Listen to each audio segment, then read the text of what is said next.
দুনিয়ায় একসাথে এসেছিল মায়ের কোল আলো করে, আজ চলেও গেল একসাথেই। একটি ট্রেনের নির্মম শব্দে থেমে গেল দুইটা ছোট্ট হৃদয়ের স্পন্দন। বলছিলাম ফরিদপুরের সেই যমজ দুই ভাইয়ের কথা, তাহমিদ আর তাইয়ুব। বয়স মাত্র 4 বছর। দুপুরের নিরিবিলি সময় দুই ভাই হাত ধরে বের হয়েছিল একটা ছোট্ট ইচ্ছে নিয়ে, চলো চকলেট কিনি। রেললাইনের উপরে একটা দোকান। প্রতিদিনই হয়তো তারা দেখেছে মানুষ যাচ্ছে আসছে, কিন্তু তারা জানত না একটা ট্রেন কতটা নির্মম হতে পারে। রাজবাড়ী থেকে গোপালগঞ্জগামী একটি ট্রেন হঠাৎ সেই পথ দিয়ে ছুটে এলো। কেউ বুঝে ওঠার আগেই, কেউ থামাতে পারার আগেই ট্রেনের নিচে কাটা পড়ে ঘটনাস্থলে শেষ হয়ে যায় দুটি নিষ্পাপ প্রাণ। প্রত্যক্ষদর্শীরা জানান, রাজবাড়ী থেকে গোপালগঞ্জগামী একটি ট্রেন দ্রুতগতিতে এগিয়ে আসছিল। সময়টা এতটাই অল্প ছিল যে তার কিছুই বুঝে উঠতে পারেনি। শেষ মুহূর্তের মধ্যে সব শেষ। একসাথে জন্ম, একসাথে মৃত্যু। এদিকে বাড়িতে তখন শুরু হয়েছে খোঁজাখুঁজি।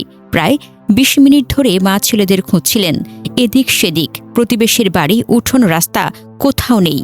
একজন মা তখনও বুঝতে পারেননি তার বুকের দুটো টুকরো চিরতরে হারিয়ে গেছে।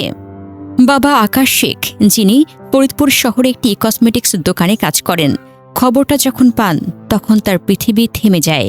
তার কান্না ভেজা কণ্ঠে একটাই প্রশ্ন, আল্লাহ এতদিন পর দুইটা সন্তান দিলেন, আবার একসাথেই কেড়ে নিলেন কেন? এই যমজ সন্তান ছিল তার স্বপ্ন, তার ভরসা, তার বেঁচে থাকার শক্তি। অনেক অপেক্ষার পর পাওয়া এই দুইটা প্রাণ আজ একসাথে নিভে গেল একটা ট্রেনের নিচে। মধুখালী থানার ওসি ফকির মোহাম্মদ তাইজুর রহমান জানান, ঘটনাটি একটি মর্মান্তিক রেল দুর্ঘটনা। পুলিশ দ্রুত ঘটনাস্থলে পৌঁছেছে এবং রেলওয়ে পুলিশের সহায়তায় পরবর্তী আইনগত প্রক্রিয়া সম্পন্ন করা হয়েছে। তাহমিদ আর তাইয়ুব দুইটা নাম না, দুইটা ছোট্ট জান্নাতের ফুল, যারা একসাথে পৃথিবীতে এসেছিল, একসাথেই চলে গেল।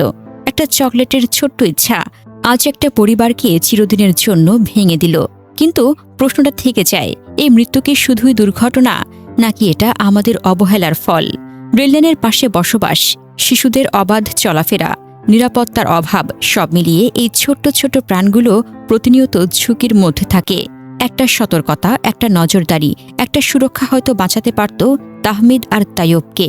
আজ মধুখালীর আকাশ ভারী। একটা মা নিঃশব্দে কাঁদছে, একটা বাবা ভেঙে পড়েছে ভেতর থেকে, আর দুইটা ছোট্ট কবর সাক্ষী হয়ে আছে।